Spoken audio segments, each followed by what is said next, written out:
Un agresseur entre dans une boutique, tire 3 coups de feu et tue la propriétaire. La police a des suspects, mais tous ont un alibi. Les experts médico-légaux parviennent souvent à élucider des crimes, même quand le meurtrier se cache dans l'ombre. En Floride, au début des années 90, les touristes représentent une cible de choix pour les malfaiteurs. Des centaines de touristes ont été dévalisés, certains agressés, et 8 d'entre eux ont été tués. Une journaliste en voyage vit une expérience peu banale. Elle est tour à tour reporter, touriste, victime et militante. Bonjour, je suis heureux de vous retrouver pour cette nouvelle émission de votre série Les Enquêtes Impossibles. Romans et films de science-fiction nous ont familiarisés avec la 4e dimension. Aujourd'hui, nous pouvons accepter l'idée que le temps puisse se distordre, s'accélérer ou se figer brutalement. Ces conventions romanesques sont distrayantes. Elles le deviennent beaucoup moins lorsqu'un prédateur en use pour tromper les enquêteurs. Dans cette affaire, comme le dira un inspecteur, il y a des criminels cachés dans l'ombre, mais l'ombre peut également permettre de démasquer un meurtrier. L'automne est une saison magnifique à Spring Grove, en Pennsylvanie. Les photographes paysagistes et les artistes locaux viennent en général ici, à la galerie Grey Fox. La propriétaire, Jennifer Myers, travaille dans l'encadrement. C'était une femme, une mère et une épouse fantastiques, et une amie très chère à beaucoup de gens. Tenir une boutique n'est pas facile. 1 an plus tôt, le magasin de Jennifer a été dévalisé. On l'a menacé avec une arme. Depuis, son mari Steve passe au magasin tous les après-midi après sa journée de travail à l'usine. D'ordinaire, il ne se passe rien, mais ce n'est pas le cas ce 20 octobre 1997.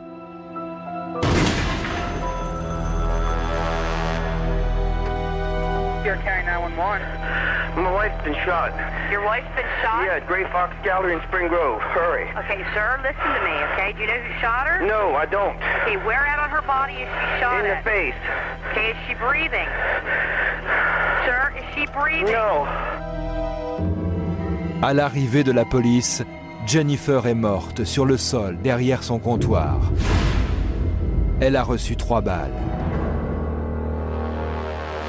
Des personnes travaillant dans les environs ont entendu des bruits secs vers 13 h, mais aucun n'a reconnu le bruit des détonations.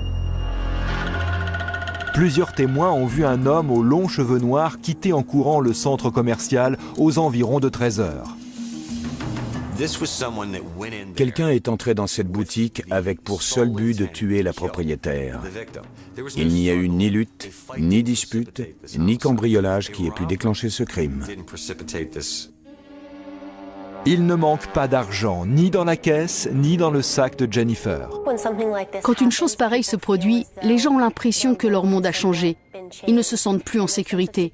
Parce que si ce genre de choses peut arriver à Spring Grove, en Pennsylvanie, alors ça peut arriver n'importe où. Cette agression si risquée à midi dans un endroit très fréquenté indique à la police que le meurtrier était prêt à tout pour tuer Jennifer Myers. C'était l'œuvre de quelqu'un qui voulait sa mort, qui avait quelque chose contre elle. Et si l'on exclut le vol de la liste des mobiles, alors la première question qu'il faut se poser, c'est qui pouvait vouloir sa mort ? Les examens balistiques révèlent que l'arme du crime est un revolver de calibre 38 ou 357. En Pennsylvanie, les armes déclarées sont répertoriées dans une banque de données. C'est comme ça qu'on a appris que Stephen Myers possédait un calibre 357. Steve Myers leur confie son arme pour qu'elle soit examinée par les experts. Mais il ne ressemble pas à l'homme que les témoins ont vu courir plus tôt ce jour-là. Ces témoins ont dit avoir entendu des bruits secs près de la boutique d'encadrement Grey Fox vers 13 h. La police pense qu'il s'agit en fait de coups de feu. À peu près 2 heures plus tard, Steve Myers découvre sur le sol de la boutique sa femme Jennifer tuée par balle. Un autre témoin a vu un homme en jean bleu ciel et chemise de flanelle bleue à carreaux s'enfuir en courant. Nous pensons que le tireur est entré et l'a attaqué brusquement en s'avançant vers elle. Il s'est mis à tirer. La première balle l'a atteinte à l'épaule. La deuxième à l'abdomen. La dernière l'a touché au visage. Les experts en balistique examinent les fragments de balles et ont conclu que l'arme est un revolver de calibre 38 ou 357. Steve, le mari de la victime, possède un 357. En comparant les balles retrouvées sur les lieux à celles tirées en test avec le revolver de Steve, les experts ont conclu qu'elles ne correspondent pas. La police se fait également confirmer que Steve était à son travail au moment du meurtre. Il n'avait pas besoin d'alibi, mais le fait qu'il ait été à son travail venait encore nous confirmer qu'il n'avait absolument rien à voir dans ce crime. Les services de la balistique et de l'identification des armes à feu ont la charge de définir quel type d'arme a été utilisé pour commettre un meurtre ou provoquer des blessures. Alors charger une arme et presser la détente marque les munitions de multiples façons. Le chargeur laisse des éraflures. L'impact du percuteur provoque un creux distinctif dans la protection métallique de l'amorce. L'explosion de la charge de poudre imprime sur la douille toutes les imperfections de la chambre. Puis, le mécanisme d'éjection produit à nouveau des rayures. Pour comparer stries et éraflures de la balle test, tirée dans un réservoir d'eau ou dans une boîte de gelée spéciale, avec celles retrouvées dans le corps de la victime, l'expert emploie un microscope comparatif. La concordance entre les deux balles prouve qu'elles ont été tirées par la même arme. La police a une autre piste prometteuse. Le meurtre a été commis la veille du jour où Jennifer devait témoigner contre Kevin Dowling, 45 ans, qui l'aurait braqué à main armée l'année précédente. Désormais, nous avions peut-être un mobile. Quelqu'un qui voulait la mort de Jennifer pour l'empêcher de témoigner. Kevin Dowling avait l'occasion de commettre ce crime. Il était en liberté sous caution ce jour-là. Pourtant, quand la police l'interroge, Dowling prétend avoir un alibi. Il pêchait en bateau sur le lac de Muddy Run. Sa femme confirme ses dires. Madame Dowling était très coopérative. Elle croyait sincèrement son mari innocent de ce crime et voulait vraiment nous aider à prouver l'innocence de son mari. Dowling a également une preuve pour étayer son alibi. Il dit avoir filmé sa partie de pêche avec sa caméra vidéo. Sa femme confie la cassette aux policiers.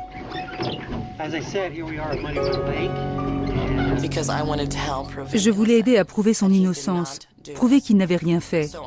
Donc j'ai aidé volontiers la police et la vidéo leur a fait un choc. Je me disais, vous voyez bien qu'il n'a rien fait. Si c'est véritablement une cassette de sa partie de pêche, c'est un alibi en béton. Je voulais m'assurer de l'authenticité de cette preuve afin d'écarter tous les doutes. La police remarque tout d'abord que la date et l'heure de l'enregistrement figurent à l'image.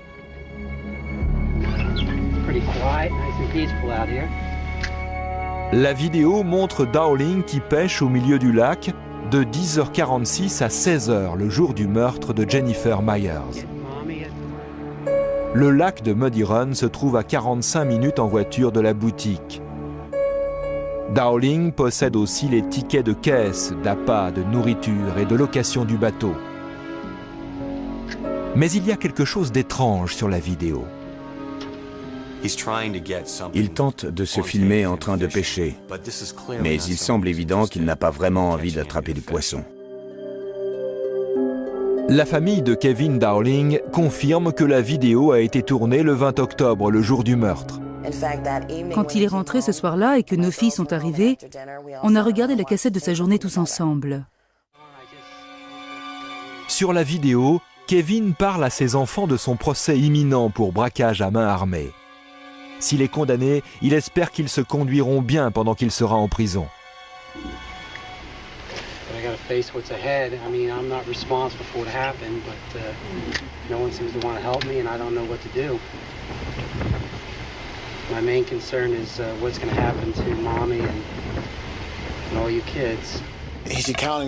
Il racontait presque tout ce qu'il faisait ce jour-là, ce qui en soi me semblait déjà curieux. C'était également étrange qu'il ait gardé ses tickets de caisse. Son alibi semblait vraiment trop parfait.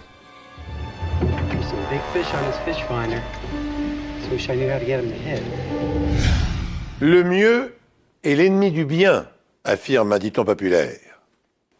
Traduit en d'autres termes dans certaines circonstances, un excès de zèle peut paraître suspect.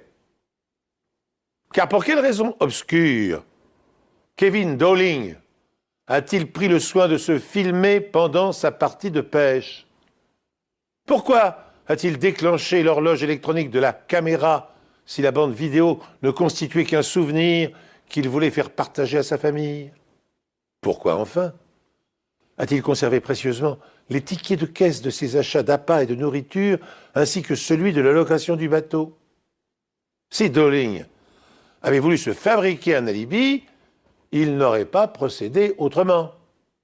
Cette accumulation de détails visant à prouver qu'il se tenait éloigné de la scène de crime met en éveil les policiers. D'autant que l'ensemble des scènes filmées au cours de la journée ne représente sur la bande qu'une durée de 12 minutes.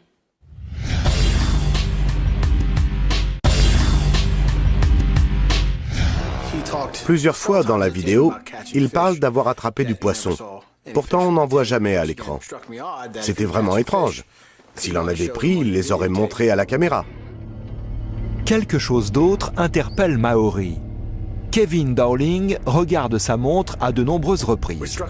Cela me paraissait bizarre, car quand on part pour une journée de repos à la pêche, on ne se préoccupe pas de l'heure. Par moments, le cadran de sa montre fait face à la caméra. Les enquêteurs agrandissent des plans de la montre. Mais le cadran est trop flou, impossible à lire.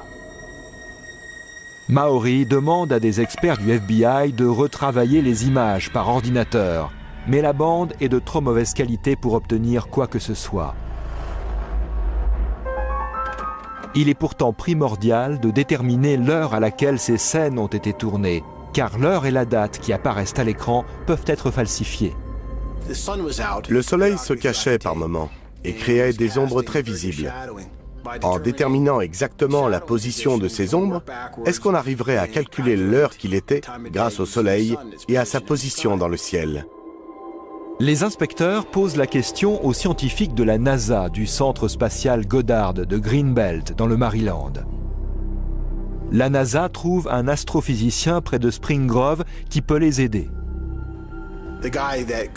Celui qui pouvait nous aider travaillait juste à côté, au Dickinson College, le docteur Robert Boyle.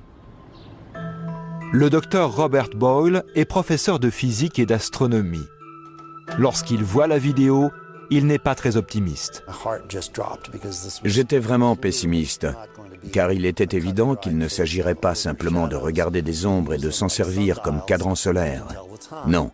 Ici, la caméra avait été placée sur un bateau en mouvement. Au fur et à mesure que la Terre tourne, la position du Soleil change et crée des ombres différentes. Lorsque l'on se réfère au Soleil pour savoir l'heure, on observe deux choses: la hauteur du Soleil, ou l'altitude, et sa position sur l'horizon, ou l'azimut. Le nord correspond à l'azimut 0, l'est à 90 degrés, le sud à 180 degrés et l'ouest à 270 degrés.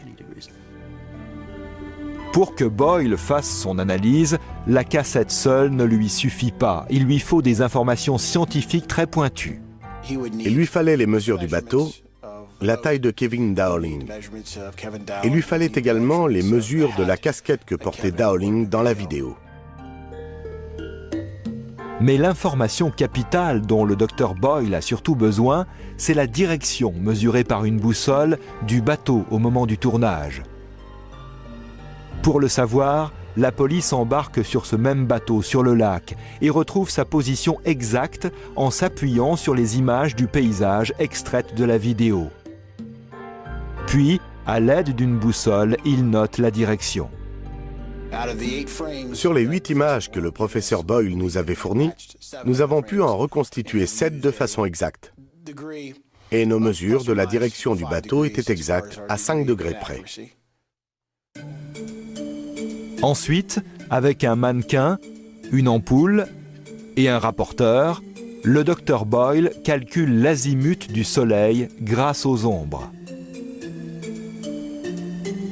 Le mannequin représente Dowling et l'ampoule, le soleil. Le docteur Boyle déplace la lumière pour produire les mêmes ombres que sur la vidéo. Le rapporteur indique la position du soleil d'après l'angle entre le mannequin et la source de lumière. En fait, j'ai mesuré l'angle entre la direction de la caméra et la direction du soleil qui était représentée par une ampoule électrique. Le Dr Boyle utilise le logiciel Voyageur 2 qui lui permet de déterminer la position exacte du soleil le jour du meurtre toutes les 15 minutes. Quand il compare la position du soleil aux ombres sur la bande vidéo, le Dr Boyle se rend compte que l'heure indiquée à l'écran sur certaines scènes n'est pas la bonne. En fin d'après-midi, l'heure à l'écran était la bonne. Mais il y avait plusieurs moments au milieu de la bande où l'heure indiquée ne correspondait pas avec les données astronomiques. Par exemple, dans cette scène, l'analyse de l'arrière-plan montre que le bateau est face au nord.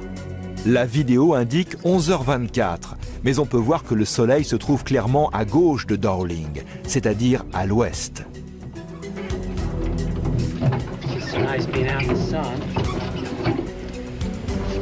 À 11h24, le soleil devrait être à l'est.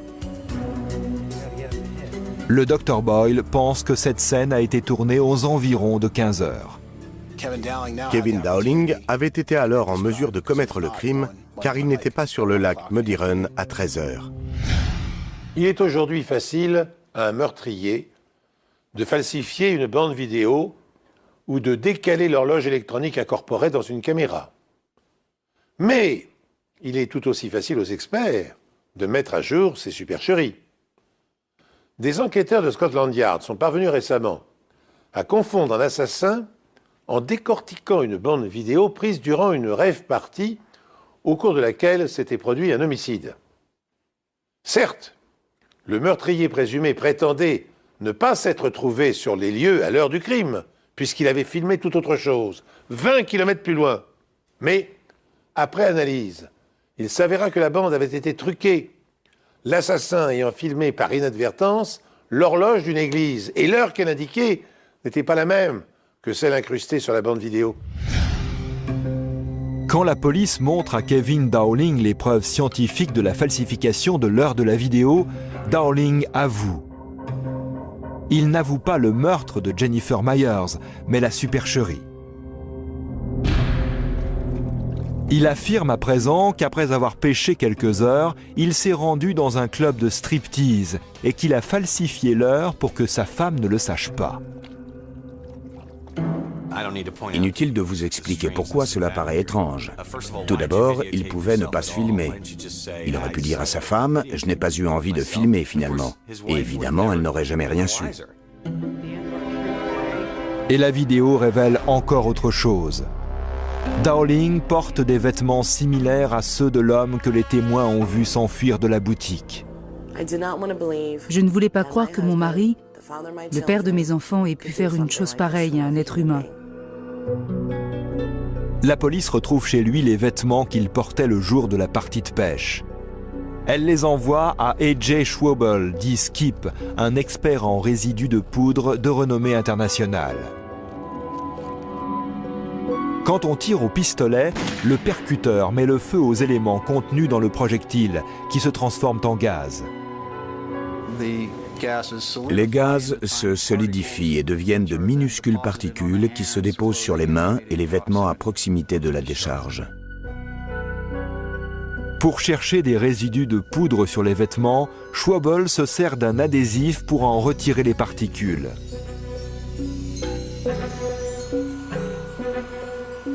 Ces particules sont ensuite placées sous un microscope électronique à balayage qui les agrandit et permet d'effectuer une analyse des éléments présents. Un rayon d'électrons bombarde le prélèvement et les éléments présents émettent des rayons X caractéristiques. Les rayons X caractéristiques sont visibles à l'écran sous la forme de pics, à différents niveaux d'énergie. À chaque niveau, on assigne un élément particulier. Les tests montrent la présence de résidus de poudre sur le côté gauche des vêtements de Dowling, ce qui est révélateur puisque Dowling est gaucher.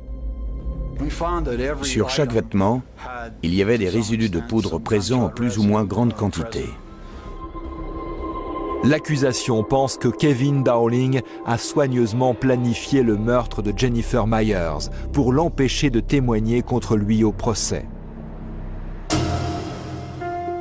Le jour du meurtre, Dowling part pêcher sur le lac de Muddy Run et se filme avec sa caméra jusqu'à 11h45.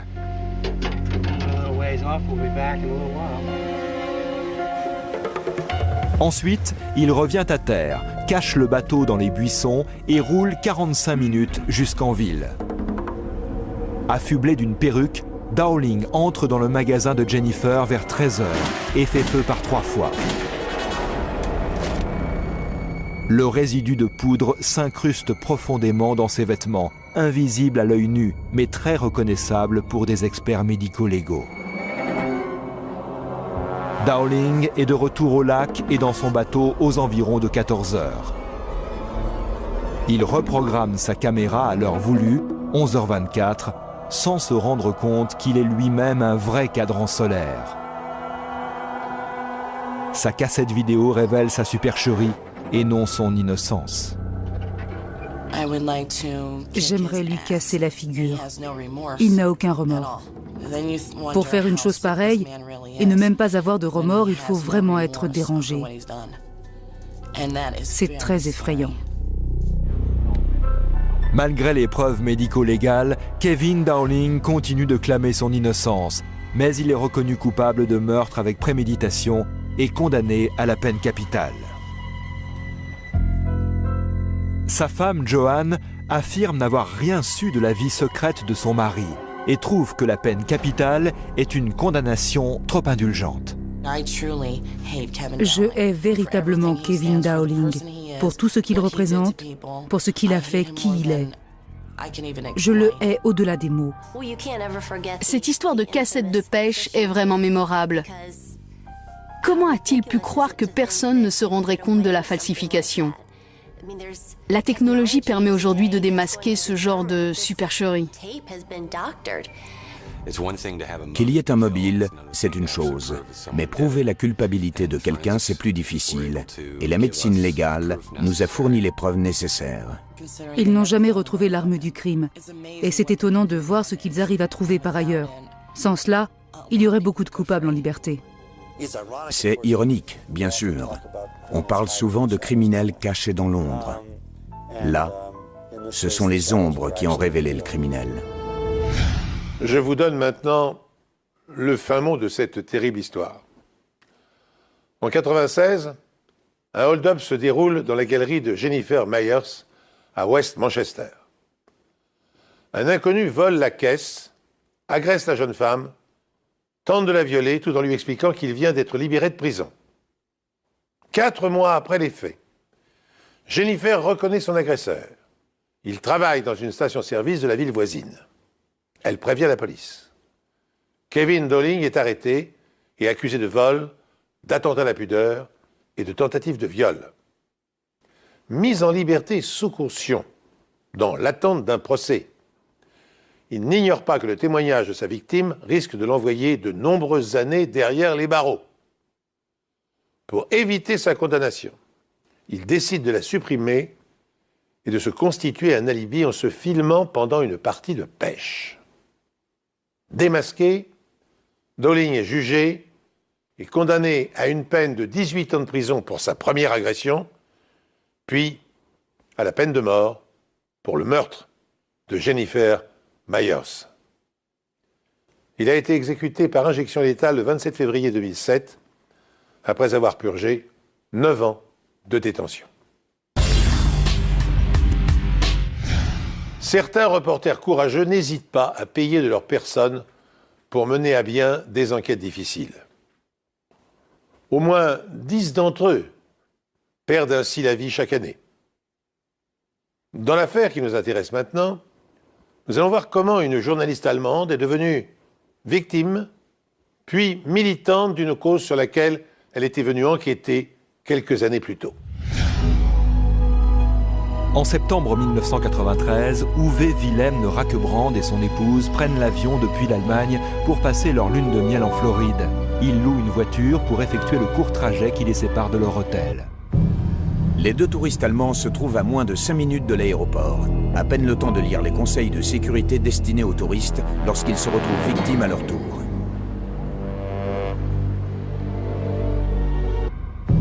Une camionnette surgit derrière eux et percute leur voiture.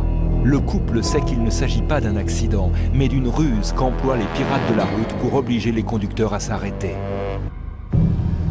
Ils percutent les voitures pour les dévaliser, mais les Rakebrand agissent selon les recommandations et ne s'arrêtent pas. C'est alors que le tireur arrive à leur hauteur et tire un seul et unique coup de feu. Uwe Wilhelm, âgé de 33 ans, meurt sur le coup. Catherine, son épouse de 27 ans, est indemne. À la fin de l'année, on compte 8 meurtres de touristes dans le sud de la Floride. Des centaines d'autres ont été dévalisés et beaucoup plus ont été grièvement blessés. Les touristes sont des proies faciles. Il est impossible de changer le comportement des gens. Les touristes regardent les panneaux dans la rue quand ils se perdent, ils consultent les plans, ils ont des appareils photo en bandoulière, des bagages sur la banquette arrière. Tout cela fait qu'ils sont faciles à repérer, surtout aux alentours de l'aéroport.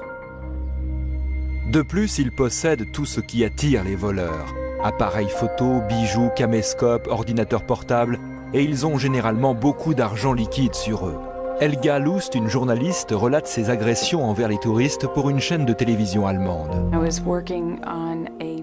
Je travaillais sur un reportage qui avait pour sujet la vague de criminalité qui s'abattait sur les États-Unis, et en particulier les agressions visant les touristes en Floride.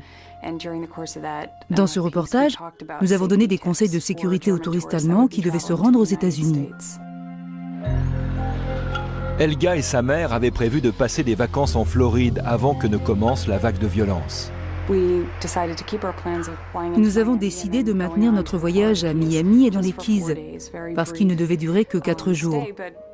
Et surtout, parce que je venais de faire ce reportage donnant des conseils de sécurité et je me sentais particulièrement bien informée sur le sujet. Leur séjour est reposant et se déroule sans heurts. On ne peut pas dire la même chose de leur retour à l'aéroport. Elles se perdent en cherchant l'agence de location de voitures de l'aéroport. Helga prend une rue transversale pour faire demi-tour. Elle remarque rapidement qu'on la suit. L'homme brise la vitre, arrête la voiture de force, débranche le klaxon et agresse les deux femmes. Ma mère a dit « Prenez tout ce que vous voulez, mais ne nous faites pas de mal. » Le passager de leur voiture a dit « La ferme, on va vous tuer. » Les deux agresseurs se relayaient pour me frapper à travers la vitre. Et mes forces m'abandonnaient davantage à chaque coup que je prenais. Les agresseurs essaient à tout prix de s'emparer des clés de la voiture. J'ai réussi à leur donner quelques coups. Helga parvient enfin à faire repartir la voiture. Pour tenter de l'arrêter, son agresseur la mord au bras. J'ai heurté le conducteur de leur voiture avec l'avant de la nôtre. Au bout de quelques mètres, l'homme est contraint de lâcher prise. J'avais de graves blessures à la tête, au cou, au dos, une luxation de la mâchoire, et j'ai perdu pour toujours toute sensibilité du côté gauche de mon visage. La morsure que j'avais au bras était très douloureuse. La morsure est si profonde qu'elle atteint le muscle. Même les animaux ne font pas de choses pareilles. Les animaux n'agissent pas comme il l'a fait. C'est inutile.